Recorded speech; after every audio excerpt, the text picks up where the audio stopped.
잠깐만요. 이거 누르고.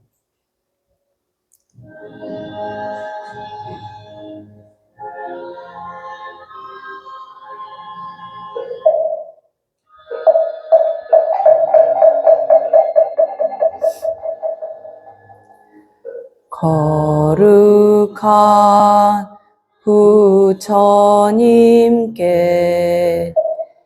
귀합니다.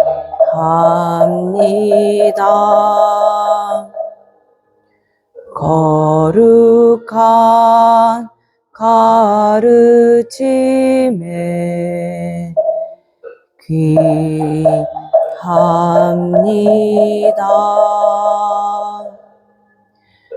거룩한 스님들께 귀합니다.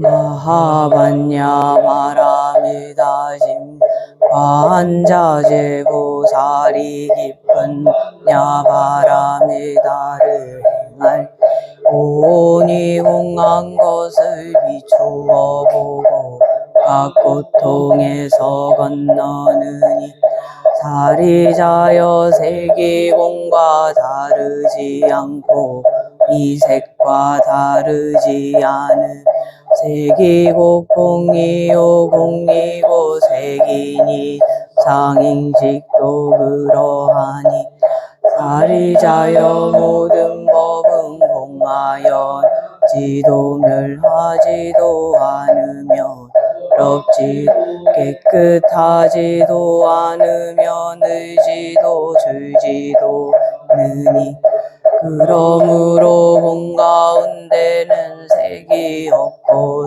상행식도 없음 아니 비설신의도 없고 색성향 촉법도 없음 눈의 경계도 의식의 경계지도 없고 무명도 무명이 다함까지도 없으며 고죽음 늙고 죽음이 다함까지도 없고 진멸도도 없음 지혜도 어둠도 없느니라 얻을 것이 있는 까닭 보살은 반야 바라미다를 지하무 마음에 걸림이 없고 걸림이 없으므로 여움이 없어 뒤바뀐 헛된 생각을 멀리 떠나 전한 열반에 들어가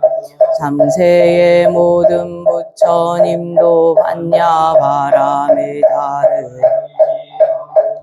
최상의 깨달음을 얻느니라 반야 바라미다는 정신비하 밝은 주문이며 위 없는 주문이며 법과 견줄 수 없는 주문이니 온갖 괴로움을 없애 진실하여 허망하지 않음을 알지니 이제 반야 바라미다 주를 말하리 아제 아제 바라 승아제 모지 아제 바라 승아제 모지 사바 아제 바라 승아제 모지 와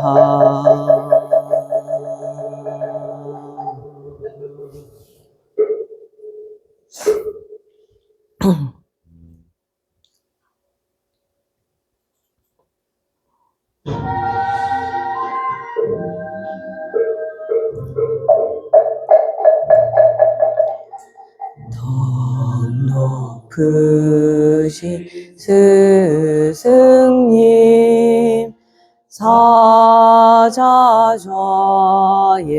오르사 사자구를 앞서서 감노법을 주소서. 옛 인연을 이어서 새 인연을 맺도록 대자비를 베푸사 법을 설하 옵소서.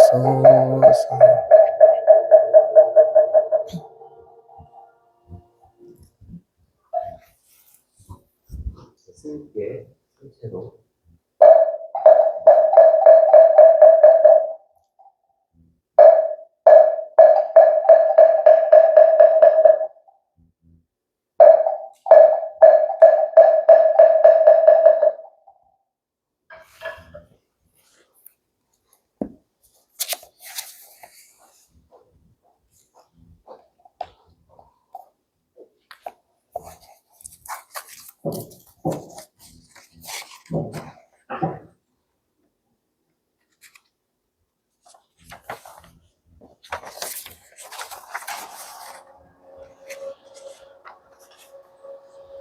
아예 허물이 그래야 잘 나와.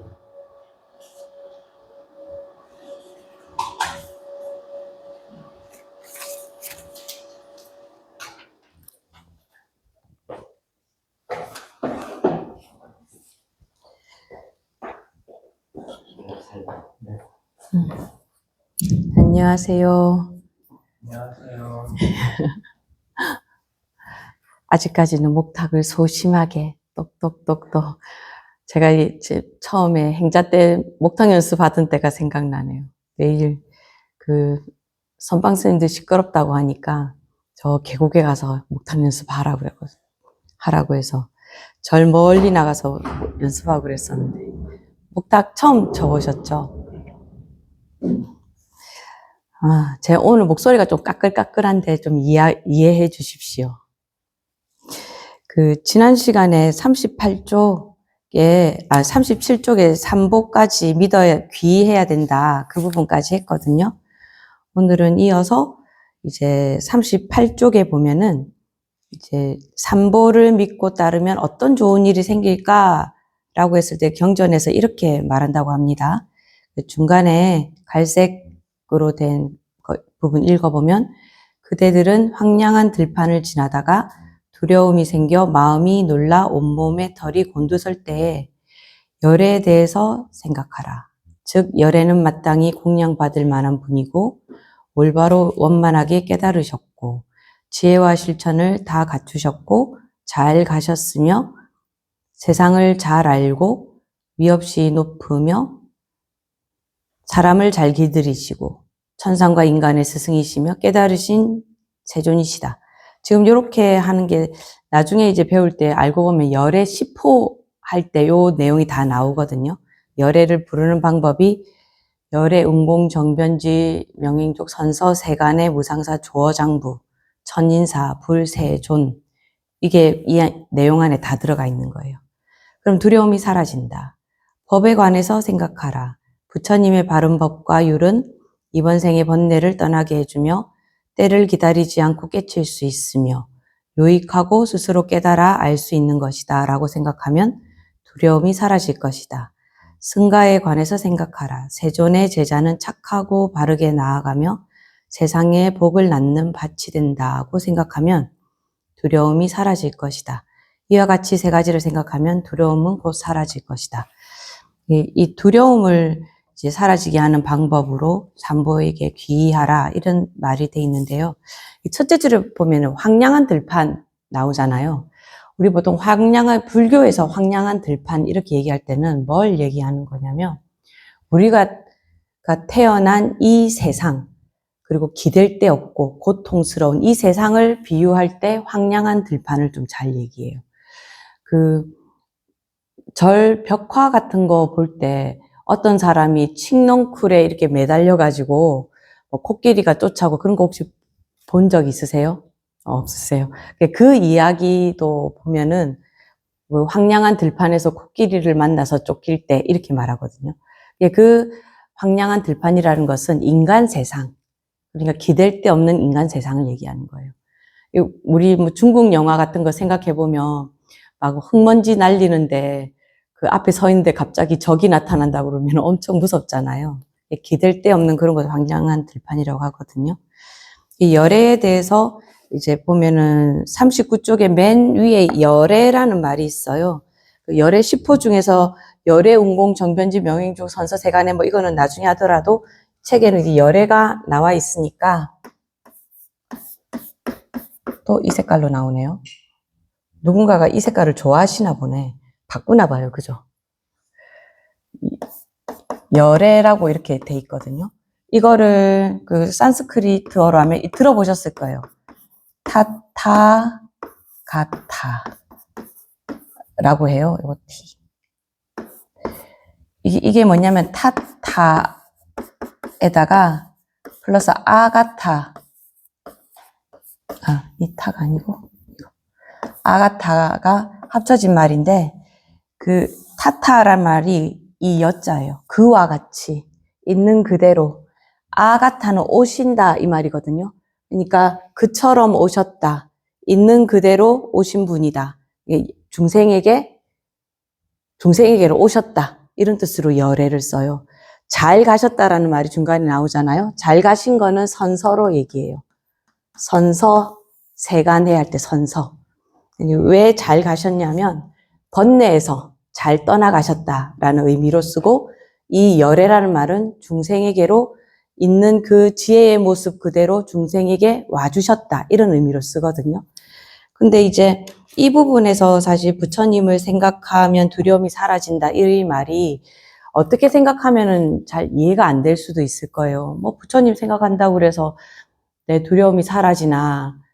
저도 예전에는 그런 생각을 한 적이 있었는데, 근데 이제 부처님이 어떤 분인가, 우리가 어떤 이름이라는 게 있다라는 것은 그 이름에 걸맞는 성질 또는 뭐 그 이름에 걸맞는 뭐 자격, 성격 이런 게 있는 거잖아요.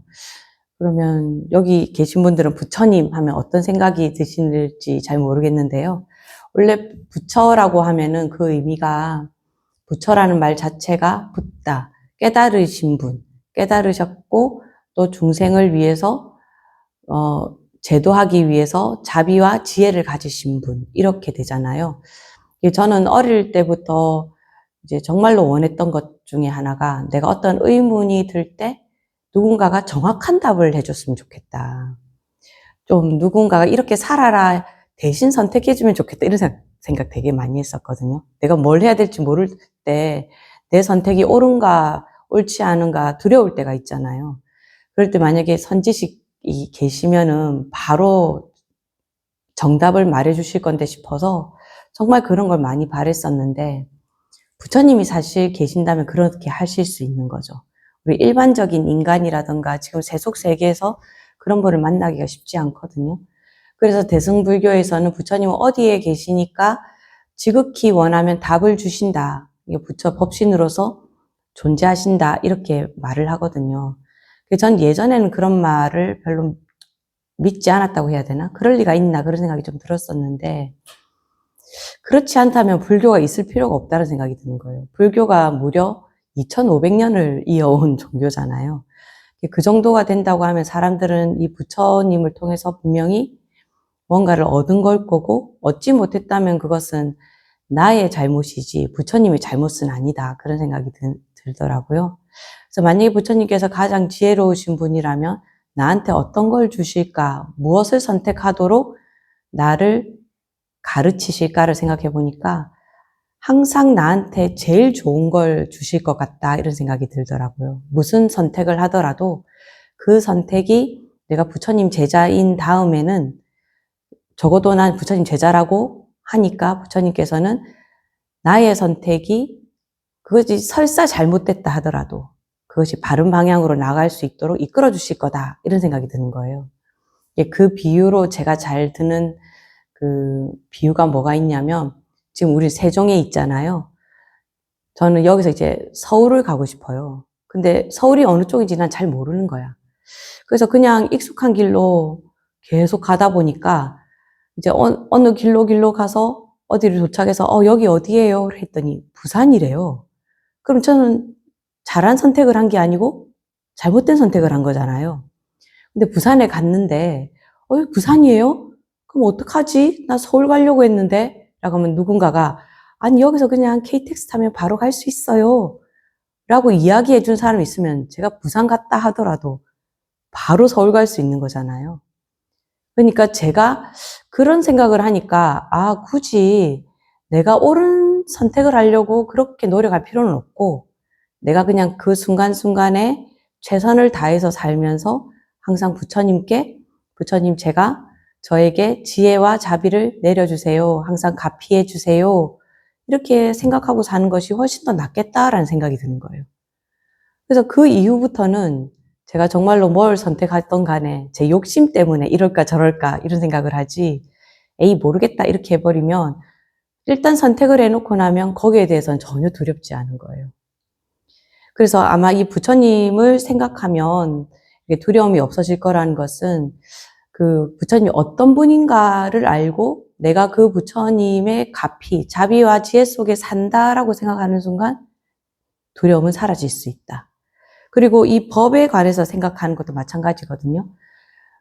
지난번에도 말씀드렸듯이 불교라는 것은 믿어야 될 것이 부처님은 존재하신다. 이걸 믿는 것이 불교가 아니고 중생도 깨달아서 번뇌가 사라지고 부처가 될 수 있다라는 것을 믿는 거거든요. 근데 그 자체가 뭐냐 하면 법이에요. 그 말 자체가. 그러니까 내가 깨달을 수 있다라고 있다고 생각한다면 나는 번뇌에서 벗어날 수 있고 그러면 이제 부처님한테 기댈 필요도 없이 내 스스로 올바른 생각을 할 수 있다라는 거잖아요. 그러니까 법에 의지한다라는 것도 두려움을 없앨 수 있다라는 거예요. 그리고 적어도 나는 법도 잘 모르겠고 부처님도 잘 모르겠어. 저희 신도님들 중에서는 특히 꼬마 애기들이라고 해도 20살 이런 애들인데요. 그 애들은 법당에 가서 절해라 이러면 저는 이거 안 믿어요 이렇게 말해요. 근데 뭐 스님이랑 차 한잔하고 가라 이렇게 말하면 그냥 스님이랑 차 한잔 하러 오는 거는 뭐 재미삼아도 좋으니까 차 한잔 하러 와요. 그러면 그 아이는 부처님과 법은 모르지만 적어도 스님을 만나면서 마음이 편해지는 것으로 두려움에서 벗어날 수 있잖아요. 그러니까 다 모두 불법승삼보에 귀의하는 것이 모두 두려움을 없앨 수 있는 길이다. 그런 이유를 잡암경에서 이야기하고 있는 거예요. 그러니까 우리가 지금 이 부분이 믿음에 대한 이야기를 하고 있는 거거든요. 믿음에 대한 이야기를 할 때 첫 번째가 잡암경에서 말하는 것처럼 불법승, 삼보를 믿는 거. 이것이 가장 중요하고 두 번째 이제 이 불법승 삼보 외에 믿어야 될 것이 무엇인가라고 하면은 이 책에 나오는 말이에요. 계율, 보시, 생천까지 믿어서 육념을 해라 이렇게 말해요. 계율, 보시,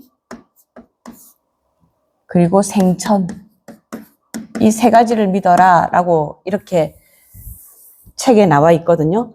이 계율이라는 것은 뭐냐 하면은 부처님께서 삼업, 그러니까 나의 몸으로 짓는 일, 내가 입으로 짓는 것, 그리고 마음으로 내가 하는 모든 행동들 있잖아요. 몸으로 하는 행동, 입으로 말하는 행동, 마음으로 하는 행동은 이렇게 하라 하고 부처님께서 계로 지정해 놓은 게 있어요. 그러면 이게 왜 중요하냐면 우리는 왜 참회해라 라고 얘기할 때 왜 참회하라고 그러냐면 이제까지 우리는 계속 인과에 대한 이야기를 했다. 그죠? 과거에 내가 어떤 일을 했고 그 일에 대해서 내가 지금 과보를 받고 있어서 내가 힘든 것이다. 그런데 과거로 돌아가서 이 인을 없앨 수는 없잖아요. 근데 지금 뭐는 할 수 있어요? 인이 됐던 행동을 더 이상 하지 않을 수는 있잖아요. 예를 들어서 내가 조그만 거짓말이지만 가끔씩 하는 사람이었다. 그런데 이 거짓말을 자꾸 하다 보면 사기를 자꾸 당하게 되거든요. 왜냐하면 나 거짓말을 한다는 건 남을 속인 거잖아요. 그럼 나도 자꾸 사기를 당할 수 있어요. 작은 사기든 큰 사기든. 그러면 내가 그 사기 당했을 때 이런 생각을 하는 거예요. 내가 거짓말을 많이 했나? 그럼 나는 이제부터 입으로 짓는 것 중에서 뭘 안 하면 돼요? 거짓말을 안 하면 돼요. 그럼 뭐가 없어지는 거예요? 인이 없어지죠? 그럼 과가 이제 더 이상은 안 오는 거예요. 아주 과거의 것은 내가 어떻게 할 수 없지만 지금부터는 내가 적어도 씨를 심지 않는다. 이게 가능해지는 거죠. 그게 어느 것이 그런 작용을 한다? 이 계율이 그런 작용을 하는 겁니다. 이 계율에 대한 내용은 뒤쪽에 나오니까 옛날 같으면 다 설명했을 건데 넘어가고, 다음으로 보시가 중요한 것이 뭐냐 하면, 보시를 한다라는 것은 우리가 탐진치, 삼독 중에서 무엇을 내려놓는 거냐면 욕심을 내려놓는 거예요. 이 보시라는 것은 할 때 가장 중요한 게 뭐냐 하면은 과하게 보시하면 안 돼요. 예를 들어서 아마 사회에 살면 이런 게 많을 거예요. 내가 여기 회장인데 적어도 뭐 한다는데 한 5만 원은 내놔야지. 다른 사람 1,000원 내놓으면 나는 5만 원은 내놔야지. 이렇게 하면서 내 주머니에 3만 원밖에 없는데, 야, 나 5만 원은 해야 되니까 2만 원 빌려줘. 이렇게 해서 5만 원 하면 된다, 안 된다? 안 된다라는 거예요. 그것도 내가 어떤 자리에 있으니까 이걸 지켜야지, 다른 사람의 시선을 신경 쓴다. 이게 뭐냐면 욕심이거든요. 물론 어느 정도는 하기는 해야 됩니다만은, 제가 말하고 싶은 거는 내 상황에 맞지 않게 보시하는 것은 나쁘다라는 거예요. 왜냐? 보시는 욕심을 내려놓으려고 하는 건데, 그 욕심에는 5가지가 있거든요.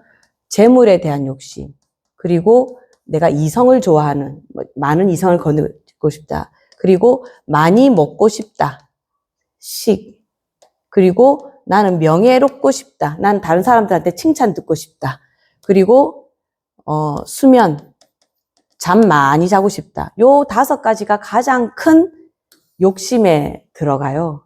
그러니까 우리가 보시를 하는 데 있어서 욕심을 내려놓기 위해서 보시를 하는데, 남이 나를 어떻게 생각하지? 라고 생각을 한다거나, 또, 내가 재물이 그래도 좀 있게 보여야 되는데, 내가 재물이 없지만 있어야 되는데 라고 생각을 한다던가, 그런 걸로 보시하면 있게 보이려고 보시를 한다던가, 그렇게 되면 안 된다라는 거예요. 그리고 3번째가 생천인데, 생천이라는 것은 곧 무슨 말이냐면 죽어서 하늘에 태어나는 거예요. 무슨 불교에서 하늘에 태어나는 게 있습니까? 이거는 왜 그러냐면요. 불교는 가장 큰 목표는 해탈하는 겁니다. 부처가 되는 거죠. 근데 부처는 이 세상에서 되기가 너무 힘들어요. 보통 부처가 일반 중생에서 부처가 되는데 걸리는 시간이 3아승지겁이라고 하거든요. 이 겁이라는 게, 이게 아승지라는 말도 잘 모르겠지만 겁도 잘 모르겠죠. 이게 아승지라는 것은 그냥 말하면 한 10억 정도라고 생각하면 돼요. 그러니까 30억 겁 정도가 지나야지만이 내가 깨달을 수 있다라는 거예요. 근데 이 겁은 뭐냐? 년으로 말한다고 한다면 이것 또한 한 23억 년 정도가 돼요. 연으로 말하면. 그럼 이거는 깨달으려고 그러면은 우리가 내일 깨닫는다, 모레 깨닫는다, 이렇게 말할 수도 없다라는 거예요. 그런데 이 생에 내가 이 몸이 다해서 죽게 된다. 그럼 적어도 어디는 안 태어나야 돼요? 적어도 어디는 안 태어나야 돼요? 지옥은 안 가야 되죠. 그리고 또 어디는 안 가야 돼요? 적어도 내가 축생으로는 안 태어나야 되겠죠.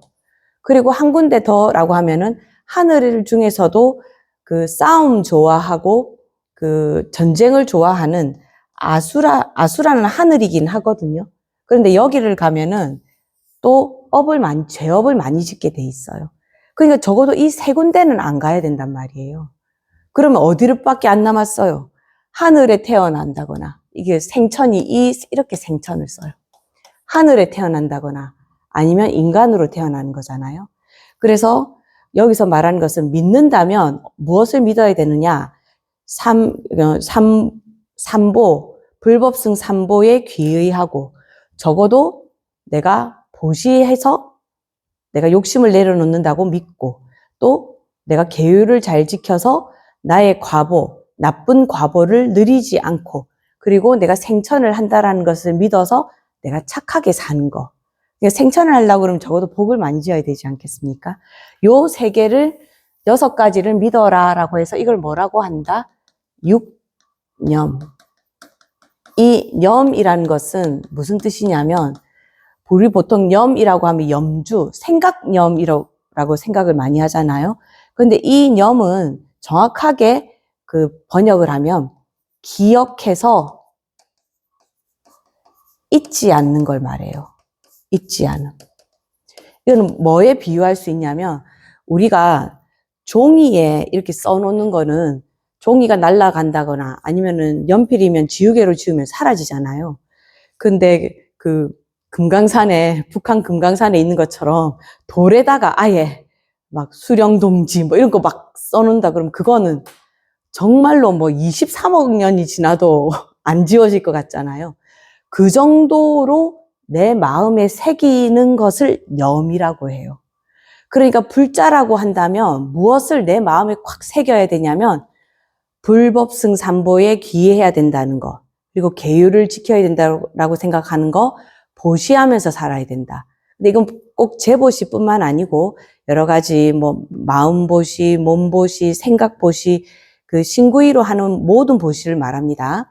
보시를 해야 된다라는 거. 그리고 나는 적어도 죽으면 부처님의 제자이기 때문에 지옥이나 아수라나 축생으로 태어나지 않고 적어도 나는 하늘에 태어난다 라고 믿어야 된다라고 해서 육념을 해야 된다라고 이렇게 말하고 있습니다.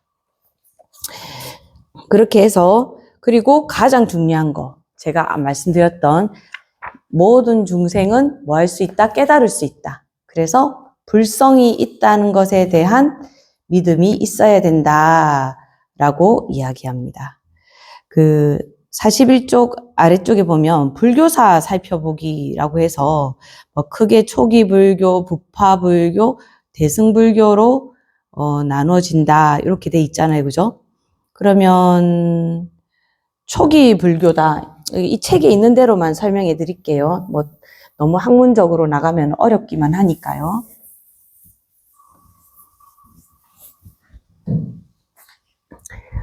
처음에 초기 불교는 뭐냐 하면은 부처님 계세요. 부처님 살아계실 때. 다음에 부파 불교는 부처님 돌아가시고 나서. 이거를 보통 우리 줄여서는 불멸후라고 얘기합니다. 불멸후에 부처님이 말씀하신 것을 기록하고 그것을 연구하는 때가 옵니다. 그때가 부파불교라고 그래요. 그런데 우리가 지금도 저도 좀 그렇지만 너무 공부를 열심히 하다 보면 어떻게 돼요? 쉬운 것도 어렵게 말한다. 그냥 아이고 저기에 해가 져가지고 깜깜해졌네 이렇게 말하면 될 걸. 아이고 일몰 하고 나니까 세상이 암흑 속에 가려졌구나 이렇게 말하면 암흑이 뭔지 모르고 일몰이 뭔지 모르는 사람 이거 못 알아듣는 거 아닙니까? 부파불교로 가니까 너무 연구를 하다 보니까 부처님 말씀이 너무 어렵게 된 거예요. 그러니까 이 스님들이 부처님께서 이렇게 하라고 했더냐? 아니다. 부처님은 49년 동안 돌아다니면서 중생을 제도하셨지 이 가르침을 어렵게 만들지 않았다.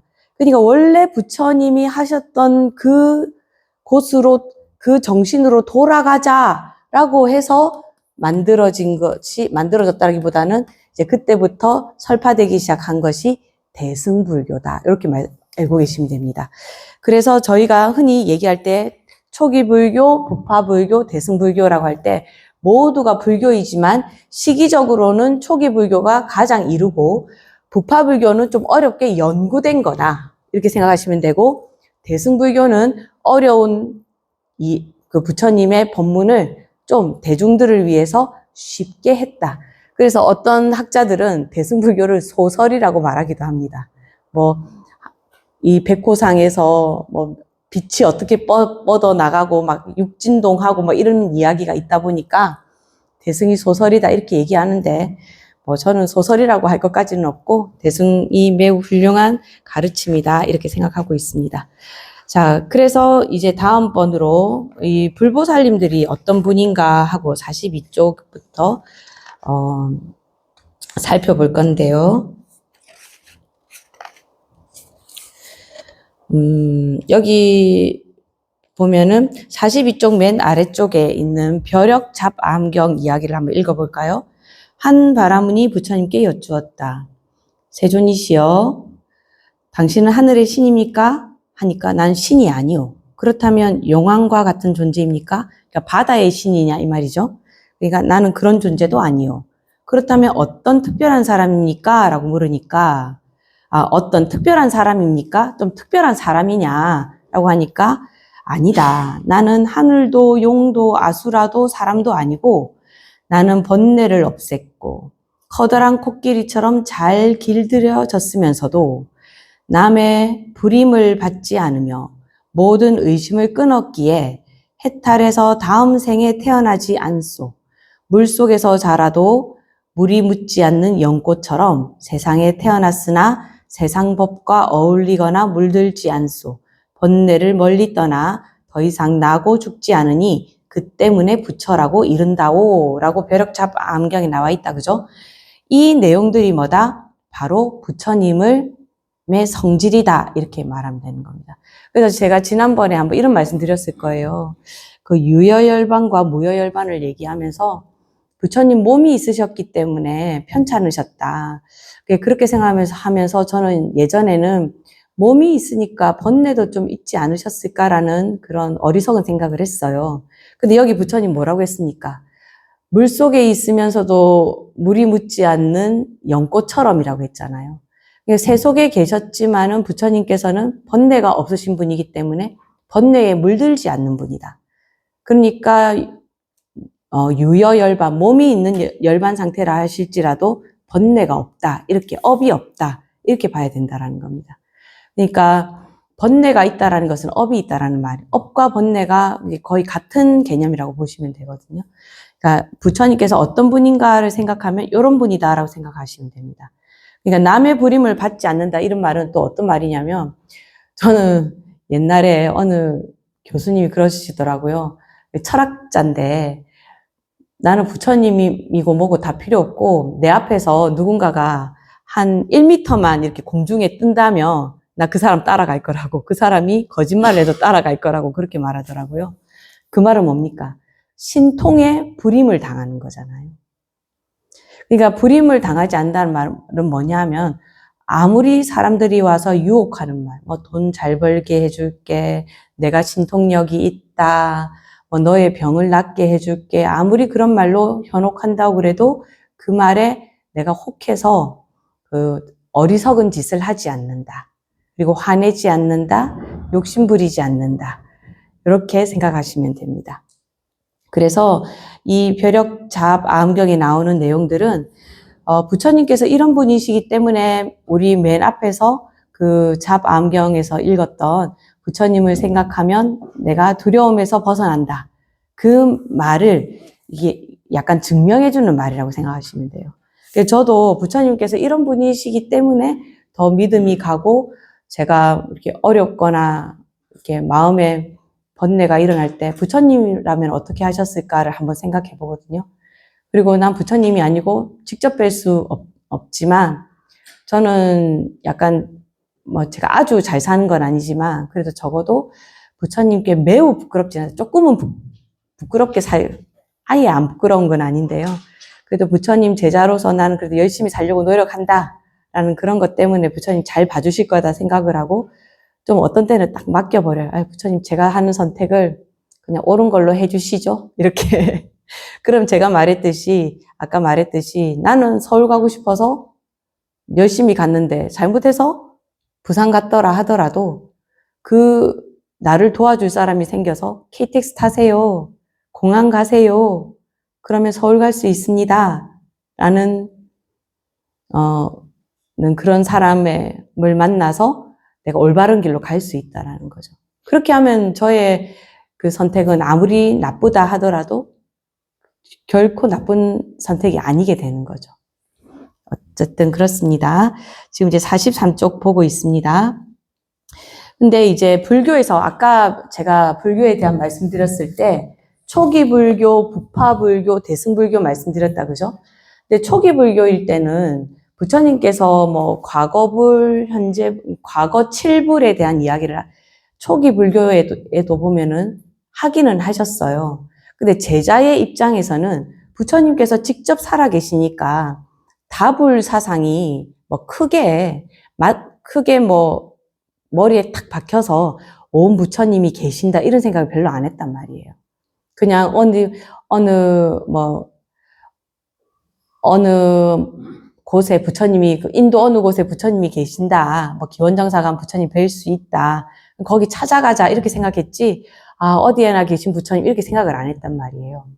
그래서 다불 사상은 오히려 대승불교에 오면서 훨씬 더 성행하게 됩니다. 부파불교까지도 부처님 법에 대해서 더 그때는 몰두했기 때문에 다불 사상이 그렇게 퍼져 있지는 않았어요. 그래서 이렇게 쭉 보면은 다불 사상을 꼭 그 대승불교에 와서 이야기한 것 같아서 다불이 아닌 것이 아니냐 이렇게 말하는 분들도 가끔 계십니다. 그런데 다불 사상이 아니다라고 말하기에는 처음부터 부처님께서 하신 말씀에 다불 사상이 아니다라고 말하면 부처님 말씀에 위배되는 거예요. 왜냐하면 부처님께서 뭐라고 하셨습니까? 모든 중생은 성불할 수 있다 했잖아요. 그래서 우리가 믿어야 되는 것 중에 뭘 믿어야 된다고 그랬어요? 중생 속에 불성이 있다는 것을 믿어야 된다고 그랬잖아요. 그러면 물론 제가 아까 뭐 삼아승직업 뒤에 중생이 깨닫는다 했기 때문에 금방 깨달을 수는 없다고 하더라도 내일 깨닫지 말라는 법도 없지 않습니까?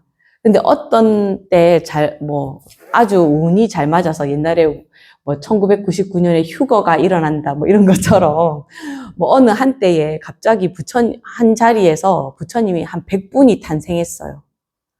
그러면 그건 다불이라고 봐야 되지 않습니까? 부처님 100분인데요. 그러니까 부처님께서 이미 기원정사가 아니고 녹야원에서 초전법륜 때 그 말씀 하셨어요. 그 오비구가 아라한이 됐을 때 이제 이 세상에는 6명의 아라한이 있다. 이 사바세계에 지금 6명의 아라한이 있다는 말이잖아요. 그럼 그 6 부처님이란 뜻 아닙니까? 그럼 거기서 벌써 다불이 되는 거죠.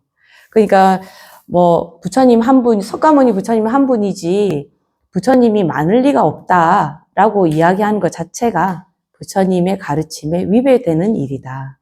이미 아라한이 6명이고 그 외에 10대 제자도 다 아라한이 됐고 그 이후에도 아라한이 부처님 시절에는 많이 나왔었기 때문에 다불이라고 할 수 있고, 그리고 부처님 경전에 니까야 이런 데 보면은 과거의 부처님이라는 말이 나와요.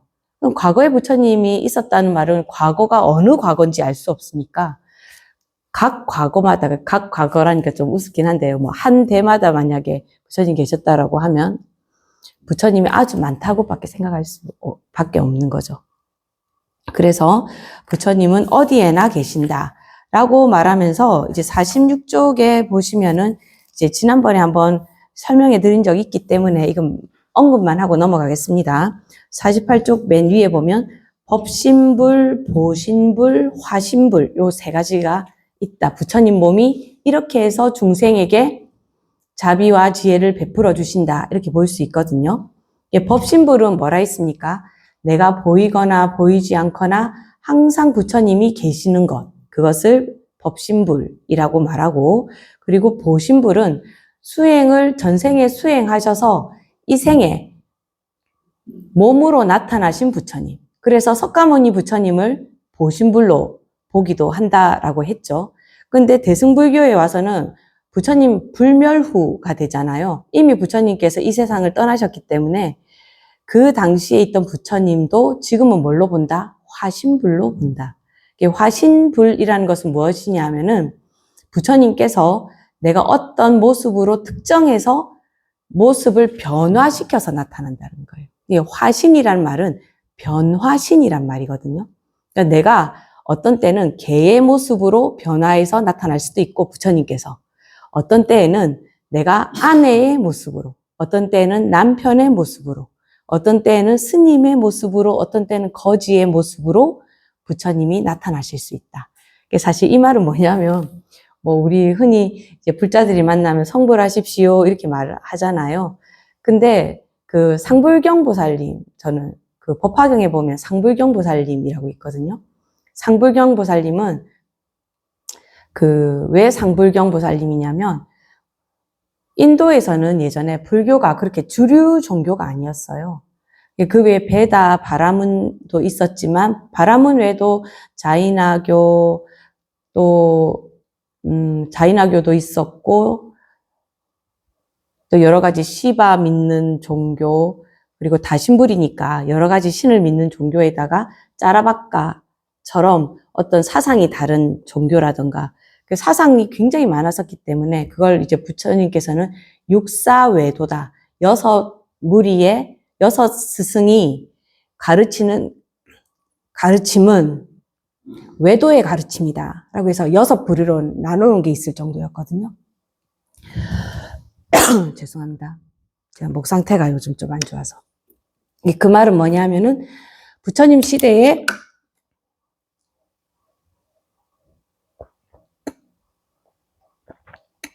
부처님의 말씀만 있었던 것이 아니다. 이 말이거든요.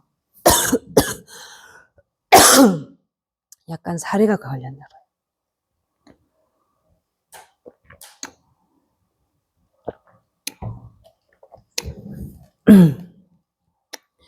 그래서 이게 돌아다니면서 전법을 하다 보면 이게 막 외도들이 돌을 던지거나 막 그래요. 그럴 때 상불경보살님은 화를 내지 않고, 저는 당신을 존경합니다. 이렇게 말을 했대요. 그러니까 그 외도가 물어볼 거 아니에요. 아니, 왜 내가 당신을 비난하면서 돌을 던지는데 나를 존경한다고 말하느냐. 뭐라고 말하냐면 상불경보살님께서, 왜냐하면 당신은 미래의 부처님이 되실 분이기 때문입니다. 라고 말을 해요. 그 말 자체가 모든 사람이 부처가 될 것이라고 부처님께서 가르치셨다는 말이죠.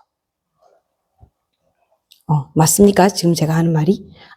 그래서 이 화신불이라는 말은 뭐냐면은, 이 화신불을 볼 때 전 상불경보살님을 생각하면서 사실은 모든 사람을 부처 대하듯이 대해야 돼요. 우리는 가끔씩 미운 사람을 만나기도 하잖아요. 그런데 불교에는 어떤 말이 있냐면 들어보셨을 것 같아요. 역행보살이라는 말 들어보셨습니까? 역행인데 진짜 역행입니다. 이 반역하다 할 때 역행이라는 말 쓰거든요. 역행보살. 우리는 보살님 하면 어떤 보살님만 생각해요? 중생이 원하는 것을 다 들어주시고, 무서워하면 따뜻하게 해주시고, 그리고 뭔가 답을 구하면, 어떤 뭔가를 질문하면 답을 주시는 그런 부처님, 보살을 생각하잖아요. 근데 역행보살은 뭐냐면 일부러 괴롭히는 것 같은 거예요. 근데 나중에 보면은 결과적으로는 그것 때문에 내가 잘 되는 거야. 그것을 역행보살이라고 합니다. 어떤 일에 비유할 수 있냐면, 저는 처음에 출가해가지고, 진짜 도 닦으려고 출가했거든요. 근데 절에 가면 처음 출가해갖고 제일 많이 하는 게 뭔지 압니까? 아침에 도량석하고 기도해놓고 오면 좀 쉬는 게 아니고 바로 나가서 밥하고, 밥 해놓고 설거지하고 나면 조금 있다가 나가서 마당 메고 마당에 풀 뽑고. 그래서 옛날에 저는 아니 풀도 자연인데 왜 풀을 뽑아 막 그랬었단 말이에요. 지금은 그 풀 있는 꼴을 못 봐요, 요즘은 제가.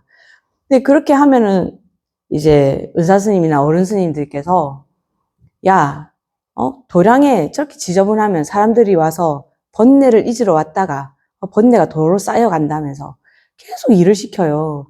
그럴 때마다 저는 생각하는 게, 아유, 내가 돈 닦으러 왔지.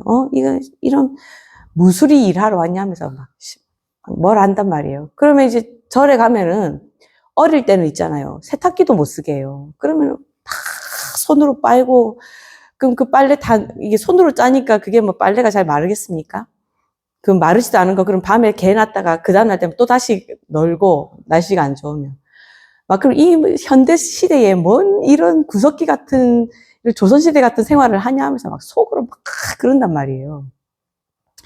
그런데 제가 지금 이제 한 20년 지나서 이제 혼자라기는 그렇지만은 이제 어른들을 벗어나고 또 약간은 요즘은 문명의 이기를 쓰기는 하지만 그래도 내가 중인데 수행하는데 라고 생각을 하면서 내가 혼자 산에서 살아갈 때는 그 어릴 때 겪었던 그 모든 게 없었으면 전 살 수가 없는 거예요.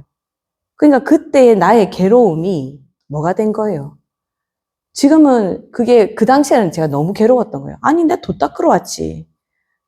내 참선하러 왔지. 내 빨래하러 왔나? 누구 밥 해주러 왔나? 막 그런단 말이에요. 글 한 자도 못 보게 해요. 막 계속 돌아다니는 밭으로 얼굴 다 시커매졌잖아요. 제가 한 중된지 한 3년 됐을 때 저희 이모가 우리 엄마가 절에 와서 제 얼굴을 보고 깜짝 놀랐어요. 제 얼굴이 이렇게 안 시커맸거든요. 백옥 같은 피부였는데.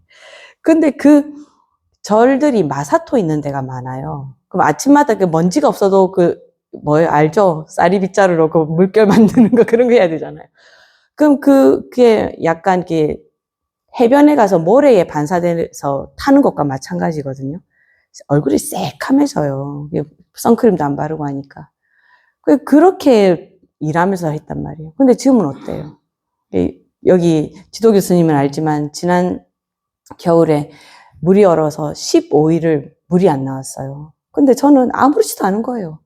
물 안 나오고 물 적은 데서 손빨래 다 하면서 물 길어다 쓰고 다 하고 살아놓으니까 뭐 15일 그뭐 아무것도 아닌지 껌이지 뭐.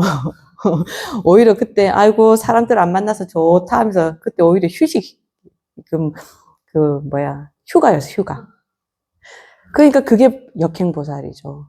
그러니까 내가 겪는 이 어려움들이 사실은 어려운 게 아니고 미래에 내가 더 편하게 나를 만들어주는 측면이 있거든요.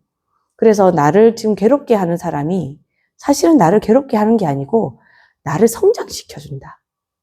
그걸 알아야 돼요.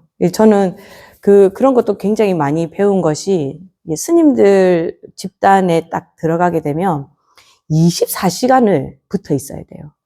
그러면은 교육 수준도 다양하고 그리고 어디 숨을 곳도 없어요. 운문사 같은 경우는 특히 더 그렇고 숨을 곳도 없어요.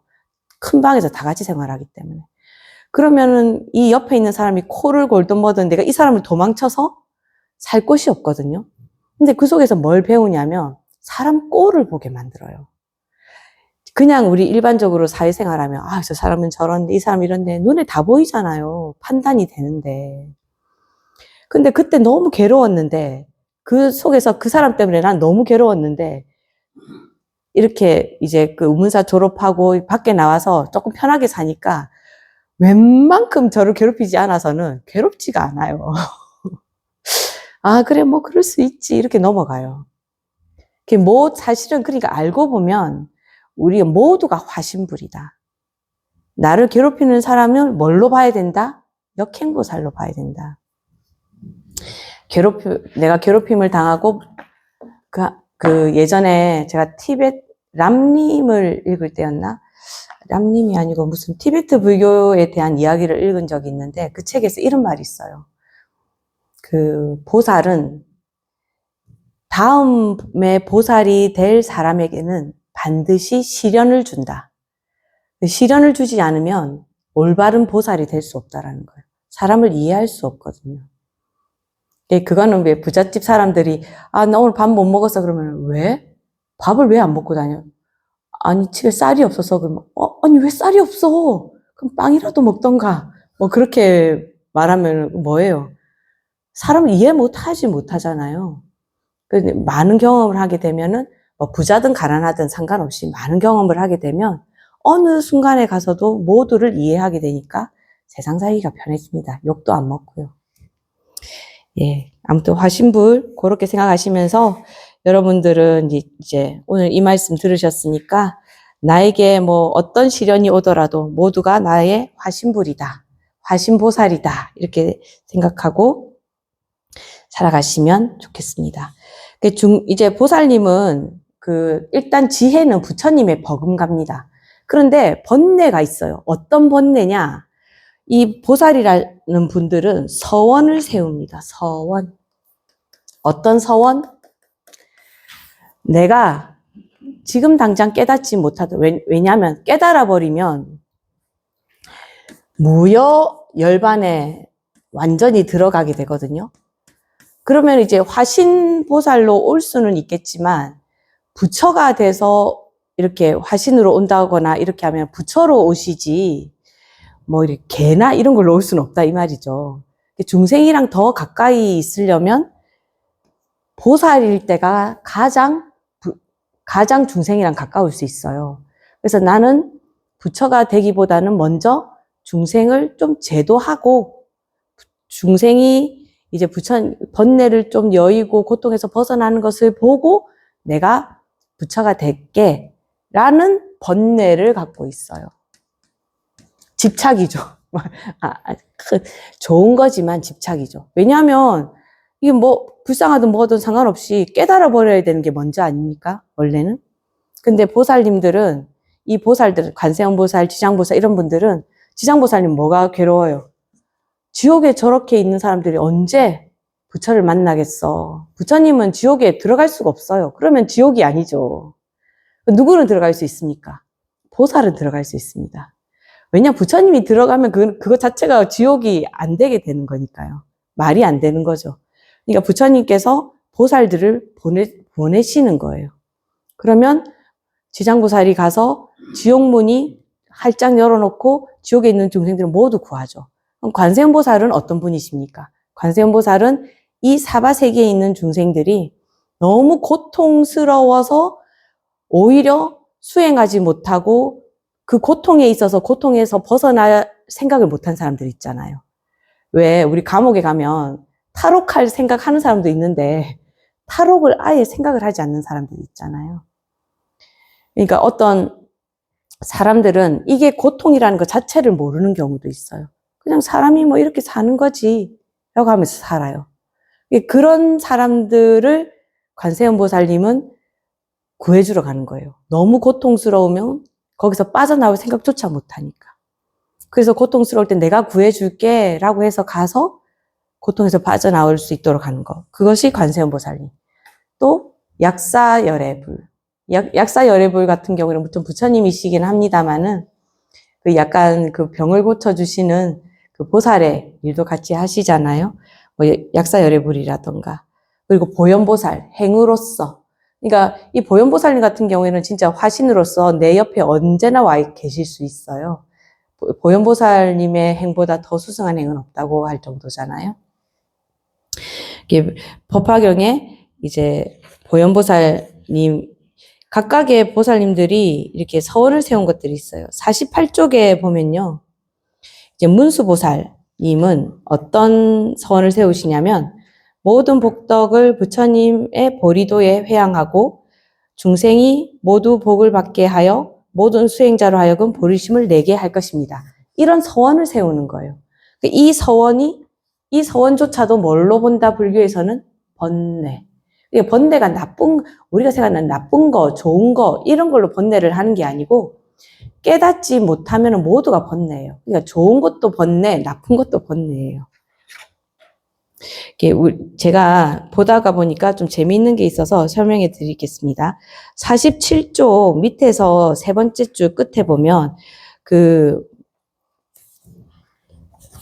경전 이름이 대승유가 금강성 만수실리 천비발대 교환경 경전 이름이 있죠. 이렇게 하면 이게 뭔 소리입니까? 이렇게 할까봐 이걸 제가 한번 해석을 한번 해드려야 돼. 저도 잘 못 외우겠더라고요. 대승 유가, 금강, 성, 만수, 실리, 천비, 발, 배, 교왕경. 아이고, 길죠? 근데 잘라서 읽으면 별로 안 어려워요. 대승은 우리 다 아는 그 대승이에요. 유가는 뭐냐 하면은 수행이란 뜻입니다. 이거 요가라고 말씀드렸죠. 우리가 흔히 말하는 요가. 요가. 수행입니다. 우리가, 이거 요가는 그러면 인도 거 아닙니까? 예, 맞아요. 인도네에서는 3가지 요가가 있어요. 뭐가 있냐면, 첫 번째는 직업 자체가 수행이에요. 그래서 까르마 요가. 2번째는 즈냐냐 요가. 지혜로 수행을 한다. 지혜 요가. 그리고 3번째가 뭐냐면, 박디 요가. 신을 완전히 믿는 거예요. 그 믿음의 요가. 이렇게 3가지가 있어요. 그걸로 수행하는 거예요. 인도 종교에서는.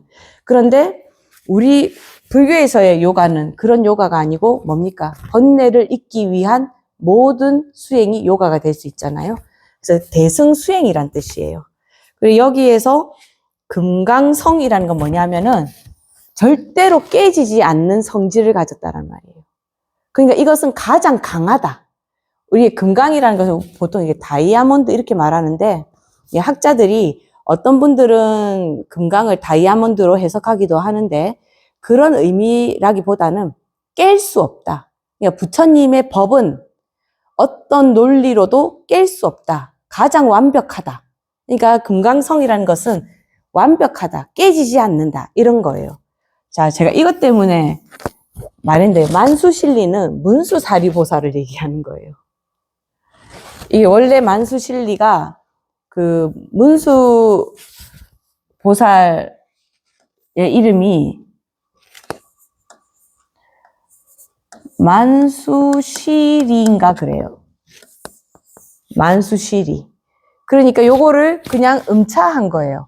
그래서 어떻게 됩니까? 대승의 수행이 깨지지 않는 문수보살의 천비, 1000개의 팔, 그리고 발이 뭐였죠? 발은 우리 그릇, 바루할 때 그 그릇이거든요. 1000개의 팔과 1000개의 바루. 예, 바루의 큰 가르침 중에서도 최고 왕의 경전이다. 아니, 다 끊어놓고 보니까 무슨 말인지 알겠죠? 무슨 말이냐면, 문수보살님이 가르쳐 주시는 모든 공덕과 가르침은 대승유가이면서도 깨지지 않는 것이다. 그것은 문수사리보살님께서 우리 천수보살이라고도 말하잖아요. 누가 천수보살이에요? 관세음보살 천수보살이죠. 그러니까 문수보살님을 천비보살, 그러니까 1000개의 팔을 가지고 있고 그 팔마다 뭐가 있는 거예요? 바루를 하나씩 다 들고 있는 거예요. 그걸 들고 우리한테 큰 가르침 중에서도 가장 왕이 되는 그런 경전이다. 이런 뜻으로 쓰는 거예요. 아주 길지만 요거는 뭐 우리 굳이 안 해도 되는데 제가 재밌어서 한번 설명해 드려야 되겠다. 이렇게 생각했습니다. 이렇게 설명을 하고 나면 이제 나머지는 쭉 읽어보시면 아실 것이고, 이거 불교에서는 부처님 계시고 보살님 계시고 그 다음에는 그 불보살님을 옹호하는 신장님이 계세요. 아까 우리 생천 얘기할 때 생천, 하늘에 꼭 태어나야 된다. 아니, 왜 불교에서 꼭 하늘에 태어나야 됩니까? 라고 할 때 어디에는 태어나지 말아야 되냐면 지옥에 태어나면 안 되고, 그리고 아수라에 태어나면 안 되고, 그리고 축생에 태어나면 안 돼요. 근데 문제는 아수라입니다. 아수라는 이게 천상이에요. 그러니까 일반 우리 여기 태어나려고 하는 천상과 같은 복을 가졌어요. 복은 같은데 뭐가 다르냐면 하는 행동이, 아수라는 싸움을 좋아하고 누군가 공부하는 것을 방해하는 것을 좋아해요. 그러니까 이런 아수라는 항상 불보살님들을 해칠 수 있어요. 그러니까 누가 필요하겠습니까? 이런 데 대적해서 막아주는 신장님들이 필요하겠죠. 그 신장님 중에서 여기서는 범천과 제석천을 들고 있습니다. 그 외에도 우리 신중님들 옆에 법당에 가면은 많이 계시잖아요. 이 법당에 우리 들어가셨을 때 중앙에 절하고 나면 오른쪽에 또 신중님한테 절하잖아요. 근데 우리 예불할 때 보면 천수경하고 쭉 다 하고 나서 여기 신중단에 딱 돌아서 반야심경 막 하잖아요. 근데 왜 반야심경 하는지 아십니까, 혹시? 왜냐하면 신중님은 불보살님들보다도 공부가 됐을까요? 안 됐을까요? 안 됐겠죠. 불보살님들의 보디가드이잖아요. 그러니까 보디가드니까 옆에 있으면서 공부를 배워야 되죠. 그러니까 불보살과 같은 역할을 하는 스님들이 또는 불자님들이 그 신중님께 공의 도리가 담겨져 있는 반야심경을 외워서 공도리를 알려주는 거예요. 같이 공부합시다 라고 하면서. 그래서 신중님은 아직까지 공부해서 깨달음으로 나아가셔야 되는 분이다 라고 해서 반야심경을 읽어주는 겁니다. 같이 공부합시다 라고 하면서. 그래서 옛날 성철 스님은 스님들한테 신중단에는 절하지 마라 그랬어요. 왜냐하면 스님이 스승이고 신중님은 스님한테 배워야 될 존재인데 왜 절을 하냐? 근데 저는 절해야 된다고 생각합니다. 아니 아수라에서 와서 또 마구니가 와서 저 괴롭히면 어떡해요? 신중님이 저 도와주셔야죠. 그러니까 예전에 삼국유사에 보면 의상대사랑 원효스님 일화 있지 않습니까? 의상스님이 자기가 이제 절벽에 있으면서 엄청 열심히 수행을 하고 있었어요. 그래서 원효스님이 물은 거예요. 아니 자네는 절벽에 있으면서 뭐 먹고 수행하나? 그랬더니 사실은 있잖아. 12시만 되면 천상에서 천녀가 내려와서 나한테 밥을 주고 간다네. 내가 그거 먹고 수행한다. 너도 그거 먹고 싶으면 와. 하고 원효스님을 초대했어요. 그래서 원효스님이 거기를 뚜벅뚜벅 갑니다.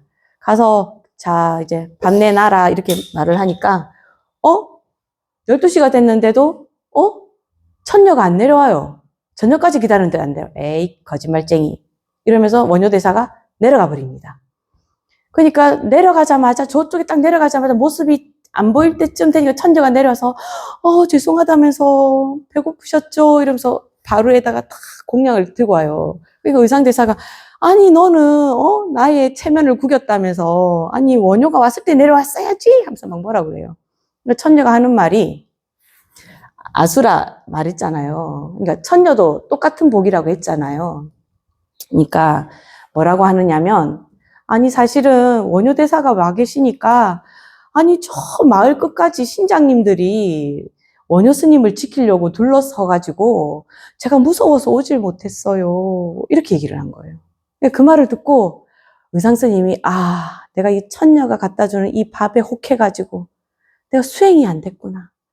밥하고 상관없이 수행을 해야죠. 밥 갖다 준다고 거기 가서 수행을 하고 있으면 어떡합니까? 밥을 안 갖다 주는 데 가서도 수행을 할 수 있어야 되죠. 그리고 그거를 원효스님한테 막 얘기하면서 야 나는 밥 먹는다 이렇게 자랑하면서 너도 와서 먹어볼래? 이렇게 하면 그게 벌써 수행이 안 된 거잖아요. 밥에 집착하고 있잖아요. 아까 말씀드렸던 것 중에서 사람의 5가지 욕구 중에서 식욕이 있습니다. 그러니까 의상스님은 하루에 한 끼를 먹었다 하더라도 천녀가 갖다 주는 밥에 집착하고 그것을 즐겼다는 말이에요. 그럼 담이 안 떨어지잖아요. 어떻게 수행이 됩니까? 그러니까 원효스님이 에이씨 하면서 원효스님은 그렇게 많은 신중님들이 지켜주시고 의상스님은 아이고 이 스님 지켜갖고 되겠나 하면서 신장님 별로 없으니까 천녀가 왔다 갔다 할 수 있었던 거죠. 네, 그런 이야기가 있습니다. 재미나지요? 네, 이렇게 해서 오늘 이제 2장은 오늘 끝나는 겁니다. 3장에서 사실은 부처님 생애가 들어가는데 시간상 다 하지는 못하고 처음 탄생 부분하고 탄생계까지만 제가 말씀드리겠습니다. 그럼 한 5분 정도면 되거든요. 부처님께서는 지금으로부터 한 2600년 전, 지금 2670년이잖아요. 그러니까 2670년 전에 부처님께서는 그 히말라야 근처에 있는 카필라바스투에서 태어나십니다. 아주 작은 국가예요. 나중에 꼬살라구에 한테 완전히 망해버리죠. 여기에 수도다나 왕, 수도다나라는 말 자체가 깨끗한 쌀이란 뜻이에요. 이 말은 뭐예요? 카필라바스투가 농경 국가였다는 뜻이에요. 왕의 이름에 밥이 들어가니까요. 그러니까 그래서 한문으로 말할 때는 깨끗하다 정자, 밥반자를 써서 정반왕이라고 합니다. 수도다나를 그냥 그대로 이제 훈역을 한 거예요. 그래서 정반왕하고 엄마는 마야라고 합니다. 마야 부인 사이에서 낳는데 이제 마야 부인이 이제 자기 고향 네팔 근처로 있는 그 고향이 있어요. 그러니까 이 인도도 아이를 낳을 때쯤 되면 이제 자기 처갓집이 아니고 뭐라고 합니까? 친정에 가서 저는 이제 친정이라고 안 하다 보니까 친정이 빨리 생각이 안 나는데 처갓집만 생각나네요. 이 친정에 가서 아이를 낳습니다. 근데 이제 뭐 경전 기록 같은 거를 보면 부처님께서 그 마야 부인이 잉태하고 있는 동안에 한 번도 힘들게 하질 않아요. 입덧도 없었고 잠도 잘 자고 이게 붓기도 없고 아기 가졌을 때 붓죠, 입덧하죠, 막 몸이 온 데가 트죠. 엄청 힘들잖아요. 근데 이 부처님이 잉태하고 있을 때는 전혀 그런 일이 없었대요. 그리고 부처님께서 태어나시기 전에 태몽으로 흰 코끼리가 옆구리로 들어오는 꿈을 꾸십니다. 그리고 자기 친정으로 가는 길에 갑자기 산기가 와요. 그래서 룸비니 동산에 가니까 무수, 그러니까 근심을 없애는 나무라고 하는 그 무수가 갑자기 이렇게 가지를 싹 내려주면서 그것을 딱 잡으니까 그 부처님께서 옆구리에서 태어나십니다. 그러니까 이 말을 들으면 아니 옆구리에서 태어난다는 게 말이 됩니까? 과학자는 이런 분들은 생각하시겠죠. 이거는 그런데 인도 설화입니다. 인도에서 그 브라만이 인간들을 낳아요. 인간들을 낳는다라는 게 뭐냐? 인간 종족들을 낳아요. 그런데 브라만의 정수리에서 브라만은 이게 창조주입니다. 창조주. 그런데 또 카스트에서 최고 계급이 또 브라만이라고 하잖아요. 정수리에서 브라만이 태어납니다. 그리고 크샤트리아예요. 두 번째가. 근데 크샤트리아가 뭐냐 하면은 부처님이 크샤트리아예요. 무사계급 또는 정치인들이 요 크샤트리아거든요. 브라만은 뭐 하는 사람이냐면 제사장이에요. 제사장. 제사 지내는 사람. 신에게 제사 지내는 사람. 두 번째가 정치하거나 아니면은 군인이에요. 그러니까 부처님은 크샤트리아입니다. 그런데 이 크샤트리아 종족은 브라만이 어디에서 창조를 하냐면 자신의 이 어깨 팔 부분에서 해요.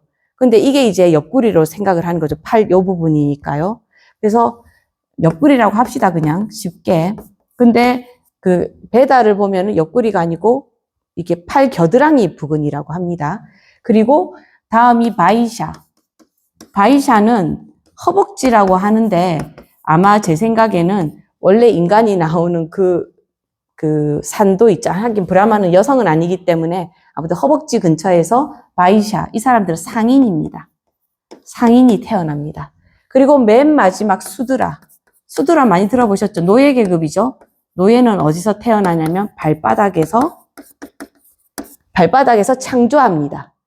그래서 요걸 따라서 각 계급이 엄마 몸에서 나올 때도 이렇게 나온다라고 이야기를 하는 거예요. 아닌 걸 알면서도. 그래서 부처님께서 옆구리로 나왔다라는 말은 계급을 얘기하는 거예요. 크샤트리아입니다. 이렇게. 그래서 부처님 태어나실 때 7걸음을 걸었다. 라고 말씀하시는데 그거는 이제 우리 보통 육도윤회라는 말을 쓰잖아요. 그죠? 이 책에는 그렇게 설명되어 있어요. 7걸음을 걸으신 뜻을 그 육도를 벗어나실 뿐이다. 그 육도가 뭐냐면 맨 처음에 지옥, 악귀, 축생, 아수라, 인간, 천상. 요렇게 6개예요. 그래서 사실 4개는 별로 안 좋고 2개가 좋은 거죠. 그러니까 사람이 죽고 나면 어디에 태어나야 된다고 생각한다고요? 천상. 만약에 내가 부처가 될 수 없다면. 제가 탄생계까지 말씀드리려고 했는데 역시 안 되네요. 이거 설명하다 보니까. 다음 시간에는 탄생계부터 시작하겠습니다. 탄생계가 좀 중요합니다. 부처님의 정체성을 나타내는 이야기거든요. 오늘 밤 너무 비 오는데도 다들 와주셔서 너무 감사하고요. 다음 시간에 뵙겠습니다. 감사합니다. 꺼주세요. 넣고 하고.